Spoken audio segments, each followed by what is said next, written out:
Welcome to the Tarryn Reeves Show, where your journey to empowerment takes center stage. I'm your host, Tarryn Reeves, best-selling author and publishing expert. Together, we'll dive into the hearts and minds of visionaries, disruptors, and trailblazing leaders to explore the most compelling and thought-provoking ideas in life, business, and marketing. Let's inspire, impact, and ignite. This is the Tarryn Reeves Show.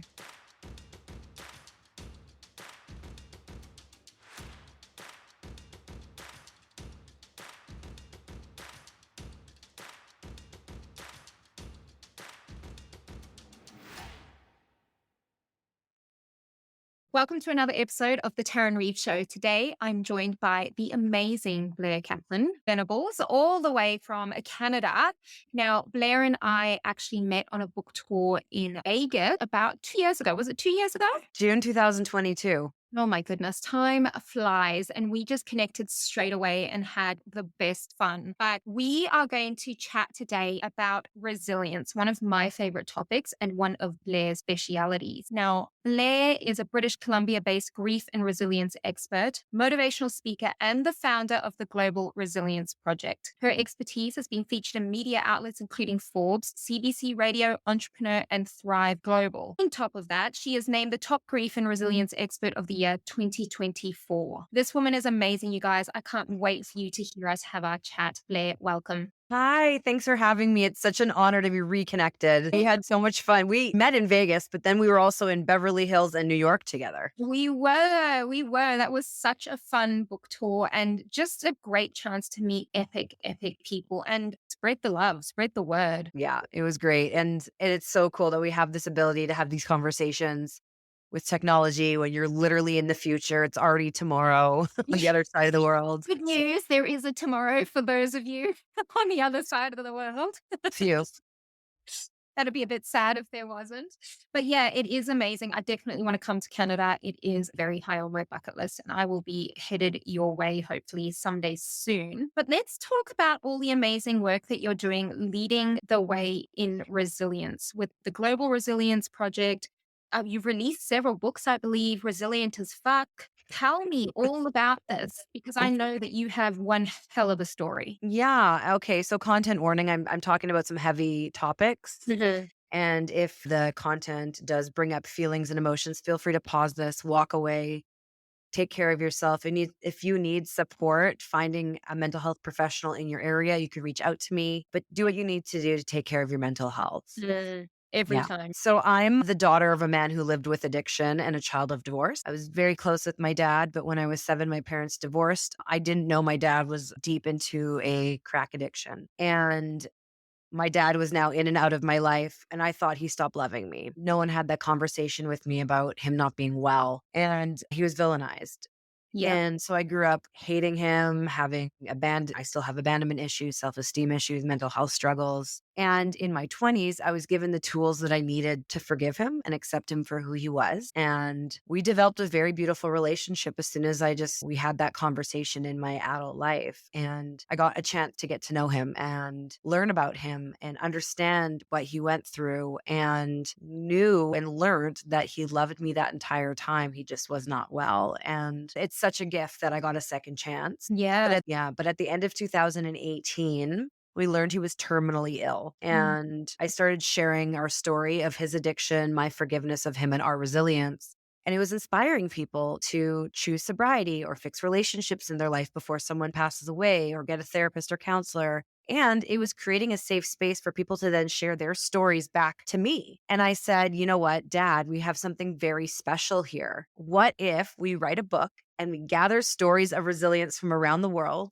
and we bookend this book with your story at the beginning and mine at the end? So when you're no longer here, we can still help people. So in March 2019, I started the Global Resilience Project. And then in a very short period of time, I had to prove how resilient I really was. So while navigating my dad dying, my grandfather died. And then on the way home from his funeral, my husband, Shane, and I got in a car accident on the highway, and I got a concussion. And then a couple months later, Shane almost died. He had a heart attack and quadruple bypass surgery. He's healthy, his heart's healthy now. Then the pandemic happened. This whole time struggling with fertility, all I wanted to be was a wine drinking soccer mom. So we got pregnant.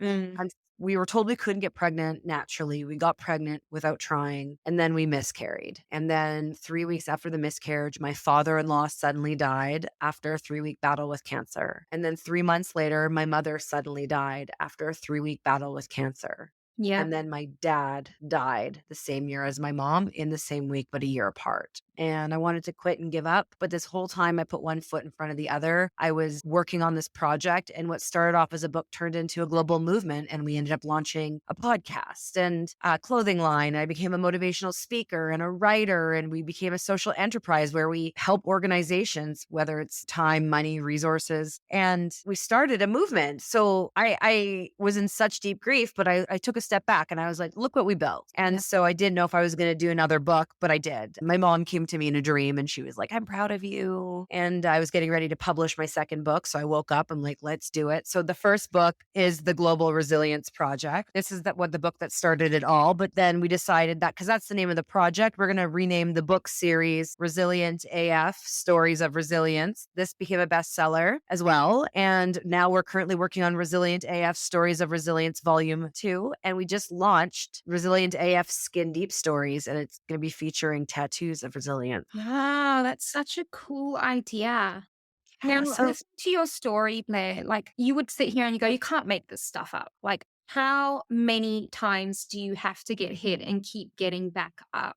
And that really is the definition of resilience, don't you think? Like, the way that I would explain resilience, you keep experiencing challenges that where you want to lay down and give up and just die and let it all go, right? But something in you, and it makes no sense, you get up and you keep going and you get hit again and you get up and you keep going. How would you explain resilience? it's interesting because I was doing some healing work, and one of my healing guides and I had this conversation, and I had this realization because the definitions were bouncing Yeah. back. And I was like, but what are you bouncing back to? Because when you go through something that is hard, Mm, you're never the same. And I came to the realization that resilience is the ability to bounce forward from a challenging experience. I love. And we're all born resilient. We all have a resilience muscle, and it can look different on every day, but it's putting one foot in front of the other and moving forward and bouncing forward. Mm. So you just described resilience as a muscle. So that must mean then that as we're all born with it, and it's a type of muscle, not a literal physical muscle, but like a metaphorical muscle, that we can build resilience. Is that right? Yeah, so we are all resilient. You might be going about your life and it's fine, and then something happens and you get through it. You are then using your resilience muscle. And it's kind of like an instinct, like it like naturally engages. But there are things that you can do to strengthen your resilience muscle. So then when life gets hard, you are stronger to move through those challenges. Yeah. And I love the fact that you reframed it because bouncing back is like happy t-shirt slogan. It's no, it's hard. Sometimes it's like crawling out bloody and bruised and battered. But moving forward as that next version of yourself, having learned a lesson, having received some wisdom, being forced, if you like, to uncover that next part of yourself. Mhm. Yeah. I love that. Yeah. So you weren't always the resilience person though, like prior to 2019 and even now still, like you did a lot of social media and things like that. Talk to me about the evolution from that part of your business to becoming this global movement, this leader of a global movement. What does that look like? What does that feel like? And what challenges did you experience? So that's a great question. My background's in public relations, and I Yeah. worked for a company. I had a job and I moved across Canada. And when I was 23, I was like, you know what? I really want to do public relations. The company I was at wasn't promoting me because they weren't promoting anyone. They were bringing in people with 20 plus years experience. And so I said, F it, and I'm going to start my own business. And so when I started my business in 2008 at the age of 23 in Vancouver, British Columbia, social media marketing wasn't a profession. There were no social media marketing experts, but I was out networking, and I'm talking like 3, 4 times a day, meetings, events. My day was packed of meeting people, and like people ask how I got into what I do, and I would tell them, and they would always ask, do you know how to use this thing called book for public relations? Do you know how to use this thing called social media? And I didn't because there's no one to learn from, but I knew how to do PR. So I took what I knew from PR and applied it to the social media space. And so that was over 16 years ago. And so I like to say I'm a social media and public relations expert by choice, but a grief and resilience expert by circumstance. And I've always been in the social media space. I've always led workshops. I have a workshop coming up. I do them online. I do them in person. I have them constantly happening. I have one coming up locally in person where I live. And I'm super excited about it and I love it. But when I started going through all of this hard stuff, I felt like every time I would share my story and someone would be inspired, it would help me heal. And that the lessons I learned that I was now teaching others, helping people navigate their challenges and helping them heal, helped me heal. And I realized, because now I'm a 39-year-old sober, childless, parentless bird watcher, that, We can go bird watching together. I'm a total twitcher oh my too. God, I love it. But yeah, like I realized like I'm here for a bigger reason. So my offer right now for my PR business, so my company is Blair Kaplan Communications and the Global Resilience Project is our social enterprise. But the way I show up is coaching. I coach. I do a 30-day intensive where I create a 12-month social media publicity visibility strategy and then spend 30 days providing the coaching and support, and ongoing coaching is available. But that is my passion, is I believe everyone needs to have these tools, Yeah. especially because unless you have someone internal, it's really hard to hire an agency to do that work for you. Like it's possible and doable, but I believe in empowering entrepreneurs and thought leaders in knowing how to do these things. Yeah. Do you know what I love most about your brand, Blair, is that you walk the talk and your socials are epic. And at the core of all of that is storytelling. Like you are Mhm. such a wonderful storyteller. And even like the Global Resilience Project is born out of your story. And the movement is led and connected and intertwined with people's stories. And as you mentioned before, it helped you heal.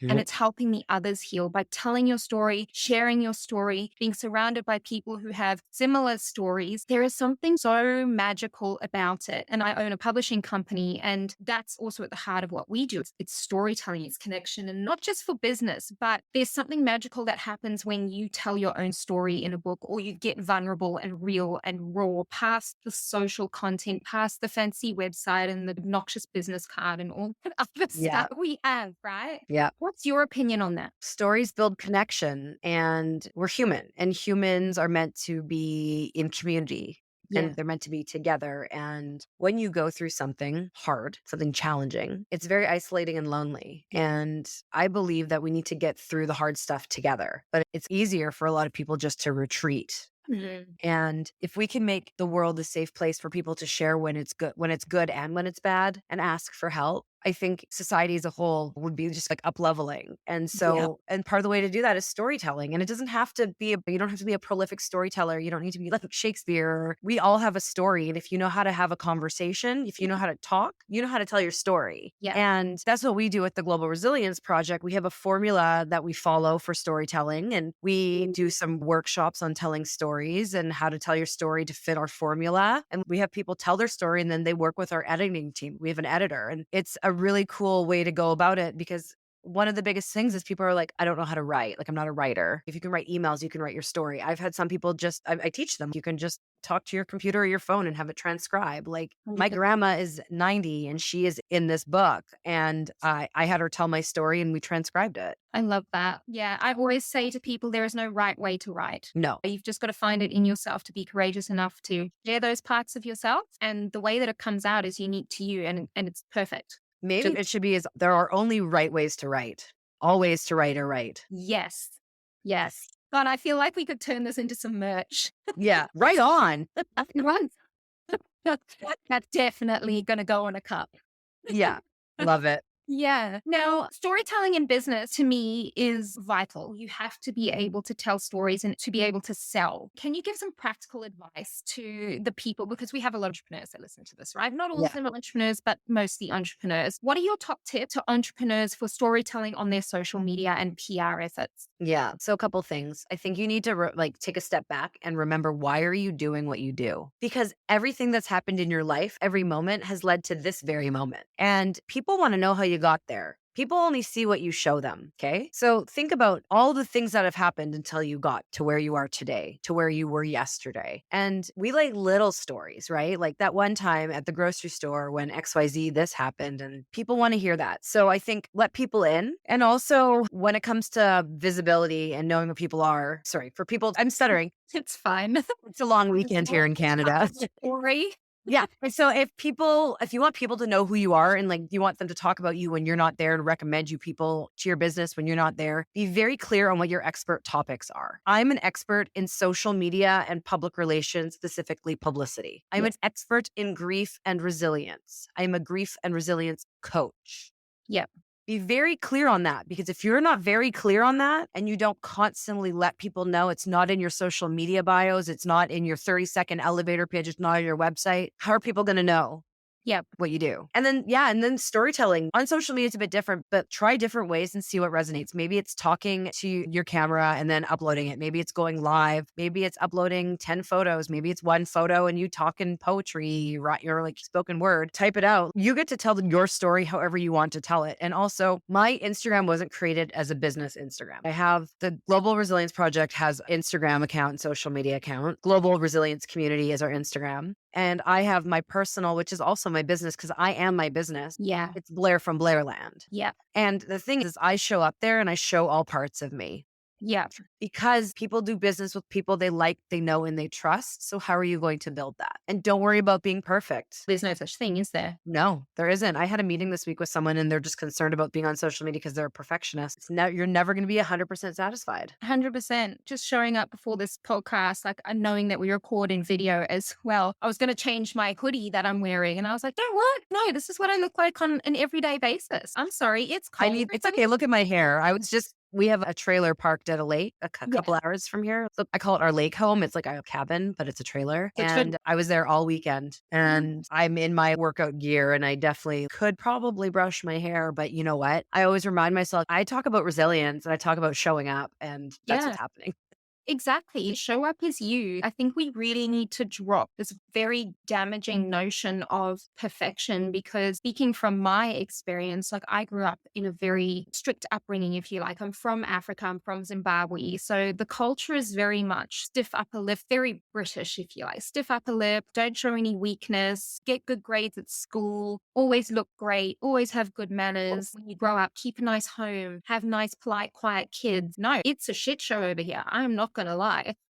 My house Right. is dirty. There's animals running around. There's toys on the floor. There's stained hoodies. This is real life. And I am so much happier now in myself being able to show up this way than when I was running on this extremely impossible to achieve notion of perfection. Exactly. And that goes with storytelling. Like you don't have to get your story perfect. Yeah. The more you tell it, the better it flows. The more you tell it, the easier it is to write. But if you're telling a story of overcoming a challenge for the first time, it's hard. Yeah. You might be opening up. But I think, Taryn, what you just said about like showing up as you are, I think that's what we should all do. Let's give ourselves permission to just show up as we are. Yeah. As we are. And confidently as well. Like Mhm. you said before with such confidence, which was beautiful. Like, I am an expert in grief and resilience.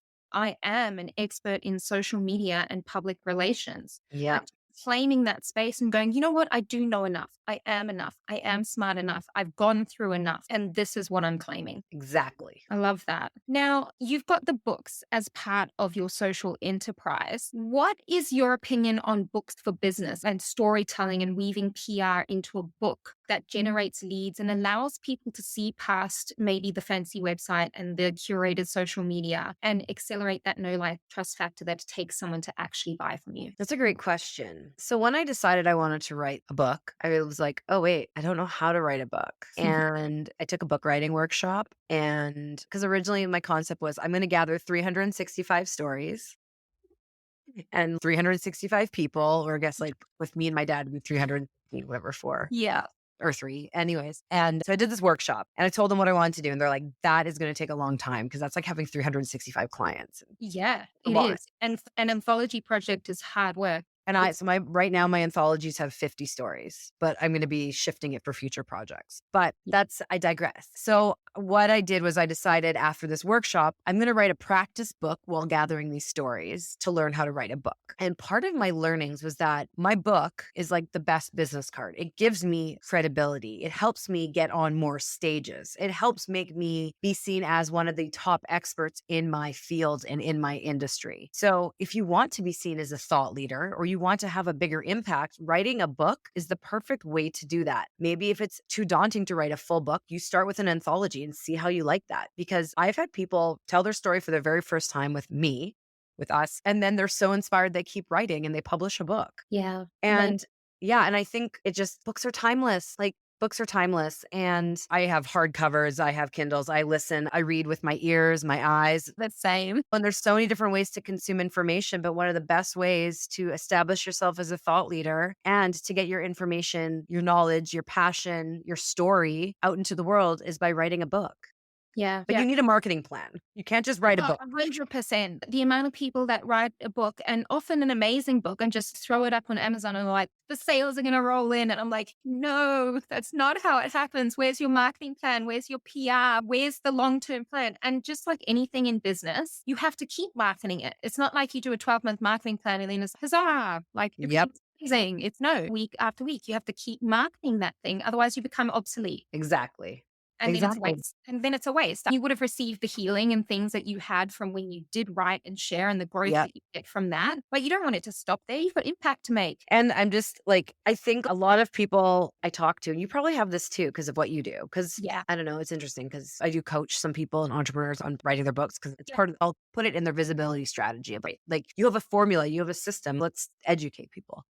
But a lot of people are like, oh, I've been wanting to write a book for 10 years. Oh, I have this book I started writing, but I don't have time. If you want to write a book, if it's sitting in here, you have to actually put the work in. And that might mean like maybe every day you dedicate a half an hour to writing. Maybe you have to get up a bit earlier. Maybe you have to sacrifice something, get rid of something. If you want to write a book, what are you waiting for? What is the legacy you're going to leave here? Because tomorrow is not guaranteed except for right now, because Tarryn is in tomorrow and she said it's guaranteed. Yes. Tomorrow's guaranteed you're safe. I don't know about tomorrow yet, so don't take chances. Yeah.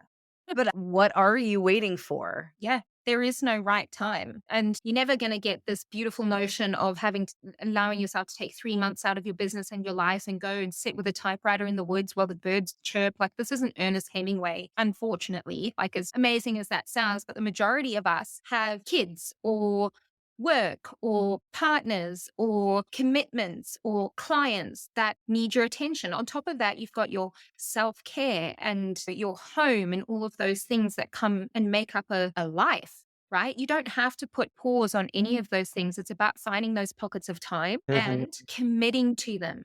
Nothing's just going to magically wave their word wand and you've got a book, unless you hire a ghostwriter. But even then, you have to take time to review their work, tell your story to them so that they can write it. It's a commitment, but one that I believe is well worth taking. Yep. Amen. 100%. That's one surefire way as well to blow your competition out of the water, because that's the excuse. I don't have time. I don't have the expertise yet. I don't have a story. I don't know how to write. Yeah, you do. You just have to get up and do it. I don't know. I feel like I've done the hardest thing I can do in life, which was suddenly bury my mother. Like learned Yeah. she was at 62. She reached age 62 and she learned she had cancer. She was told she would be fine. And she went into the hospital and they're like, your body's covered in tumors. You have 2 weeks left to live. And she died 3 days later. And this Oh, is the height of the pandemic while my dad is dying. And I just buried my father-in-law, who was like the dad I never had. And we lost our baby. yeah. And so that was for sure the hardest thing I've ever had to do. Yeah. And now everything else is just relative. So you want to write a book and it's too hard. I'm sorry. Yeah. Yeah. I Yeah. understand. But what's hard about it? Is it finding the time? Is it that, you struggle with actually typing? What is hard? What's hard? I think that it's the imposter syndrome most of the time. You think? I think it is for No one knows what they're doing. We're all imposters. friggin' knows. I don't know what I'm doing. I'm a publishing expert. I can make you an unreal book with an unreal marketing plan. I know that I'm good at it, but I wake up every day going, oh my God, I shouldn't be doing this. What's going on? We were on billboards in Times Square and I remember standing there and I'm like, oh my God, Taryn, want to hear something funny? Okay. So Taryn and I were on billboards in Times Square and actually with Resilient AF Stories of Resilience Volume 2, it's coming out in January. And I'm going to be putting all of our authors from all 3 books all up on a billboard Yeah. individually in New York in Times Square because of our experience. Yeah. as a gift to them. It's part of it. And what's so funny is I remember looking up at the billboard. We were in New York and I was like, it felt really surreal, but I also was in such deep grief. My dad had just died and like, Mm. it was just very a confusing time for me. Yeah. But anyways, I was at a summer camp reunion.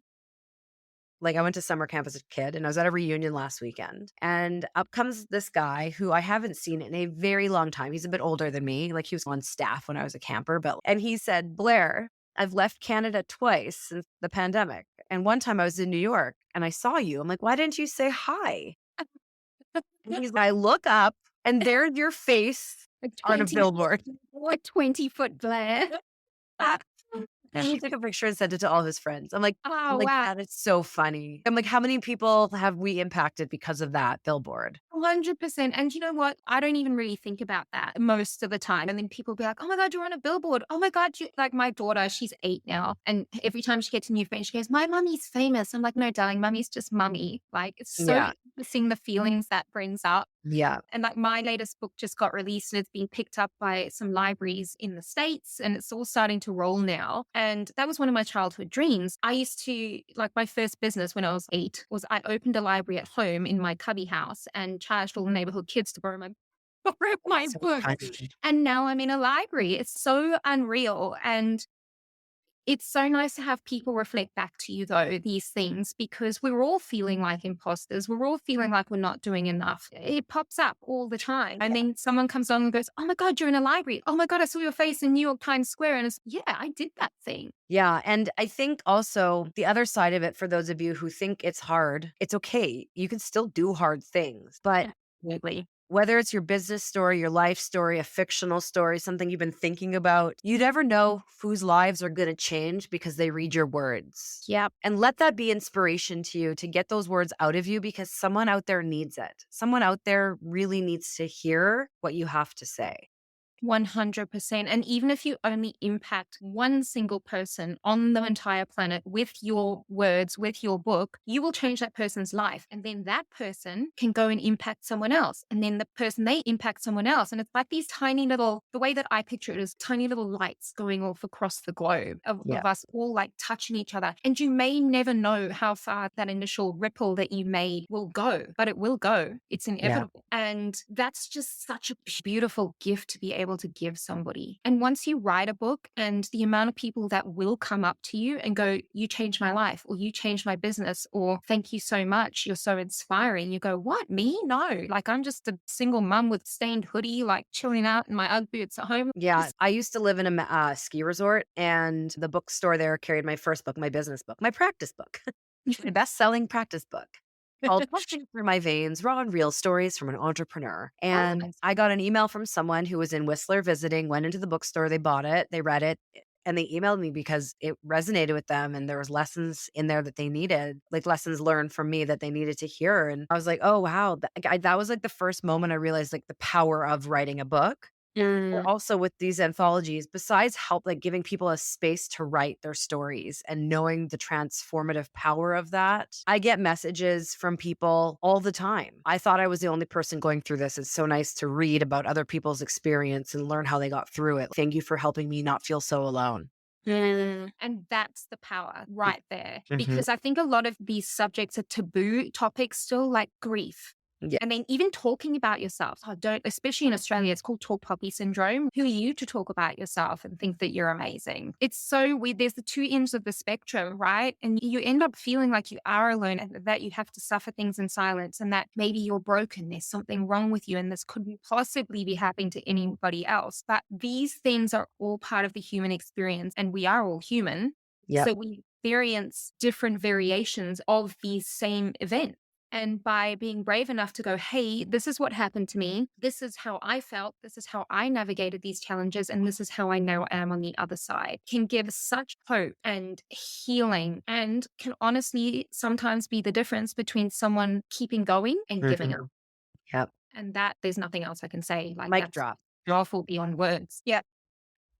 Yeah. Yeah. All right. Now, Blair, I believe that is the next anthology. When did you say that comes out for sale? It's going to be out in January Yeah. 2000. And yeah. And are you doing volume 3? Yes, we'll be doing volume 3. So the cadence we're at is each volume in these series will come out every January. Yep. And Nice. then we'll do special projects as well. So we just announced Skin Deep Stories, which is Yes. going to be Resilient AF Skin Deep Stories, where there's going to be a big, beautiful picture of the tattoo and then the story behind it. I've got to digress from where I was going on this conversation. Okay. Do you have a resilience tattoo? Oh my God, yes. Oh my gosh, you got to show me. Is it I don't appropriate? know if I can without, okay, hold on. Hold on, everyone. I Gonna have show a few. You're I not have a looking few. at that flexibility. What did you say? Okay, I'm going to tell you a story. Oh, I love stories. Tell So me. back to everyone in my life being dead. When I Mhm. get griefy, which happens often, I go to look at pictures and I have a shoebox of different pictures Nice. in no specific order. And I found this picture and it's me in grade 5 and I'm winning an award. Okay. So this is the 90s. This is about 30 years ago. And I'm winning an award for being a mensch, which is Yiddish for nice person. So I'm winning like a really nice, like I'm winning the nice person award. Aw. And my mom was a single mom and she never took time off work to do the things that other parents could do, like hot lunches and volunteering and stuff. Yeah. Like she was a single parent putting 2 kids through school. And I remember my mom being there and like her being so proud of me and so happy and like in the front row. And he was like, I remember walking into the gymnasium and seeing her. And I actually can remember this. But so I find this picture and it's like really funny. It's like totally a 90s photo. And so my sister lives in a different part of Canada. So I FaceTimed my sister to show her the photo that I found. And as I turned it over, I saw a note that my mom wrote. I just got goosebumps. A note that my mom wrote 30 years ago when she developed that photo. And in her in her writing, it said, proud of you. And I cried. I was like, that's because she would, like, I would clean my room. I'm so proud of you. She was so proud of me, my biggest fan. And something that's really missing is like her validation and love and support. Yeah. And I know other people are proud of me, but there's nothing that can replace that. And so I was getting ready to do a 7-day hike on the West Coast Trail, which is like a 88 to 100-kilometer hike with, you carry everything with you. It's really sporty, lots of mountains and ladders and beach. And there's lots. Check out his socials. There's some great pictures on there. Yeah. And so, anyways, I was like, okay, I want to get that message tattooed on my leg. So when I want to give up, I can look down at it. Nice. So that is what inspired the idea for Skin Deep Stories. I love it. That Yeah. is so cool. And Sharon's proud of everyone. We made some clothing with it, with her message on it, some hats, some shirts. Everyone deserves to be told by Sharon, our mom, how proud she is of them. So yeah, it's And a very she special was so tattoo. But proud. I have a lot of other, I have her signature, but I like the story behind this one. That's a beautiful thing. And she would be proud of you too. Yeah. Absolutely. Thank you. 100%. Thank you. Now, Blair, I am going to wind this up, but you and I will catch up again, I'm sure. Now, if you want to go and hang out with Blair, and trust me, you do, go and check out all those socials and connections in the show notes. But she also has a free gift for you to help you develop your resilience muscle. It is the Global Resilience Project's Resilience Muscle Guide. And I will pop the link to that in the show notes so that you can go and check that out. And Blair, before we go, it is a tradition on this podcast that we do a book drop. So I want to know about a book or 2 books that has changed your life or changed your business for the better, that has impacted you in some way. I'm totally self-promoting, but it's literally the book I wrote, Resilient AF, Stories of Resilience. And yes, this is the second book. The first book, this book changed my life. Yep. But also from starting the project till coming out, everyone died. So this was a very different experience than this. Yeah. But this And you book, can tell they look like they've got 2 completely different energies. they do. And Resilient AF and starting a new series of anthologies, being told by people, you're like chicken soup for the soul. But you are, honestly. And Resilient chicken. yeah, I'm a resilient chicken for sure. But only a pet. You can't eat me. Oh, yeah. No, we don't want to eat you. No. But yeah, I like that book just, I think, changed the trajectory of my career to really leaning into my grief and resilience work. Yeah. Go and grab your copy of Resilient AF. And the stories are absolutely amazing, as has our conversation been with Blair today. Blair, thank you so much for joining me. It's always a pleasure. I'm honored that you have me on your show. And thank you to everyone who tuned in. Yeah. Have an amazing day. Thanks. You too. That's a wrap on today's episode. If you love the insights and inspiration, don't let it end here. Hit subscribe to stay connected and turn your visions into reality alongside our community of changemakers. I'm Tarryn Reeves. Thank you for joining me. And remember, your story has power. See you in the next episode.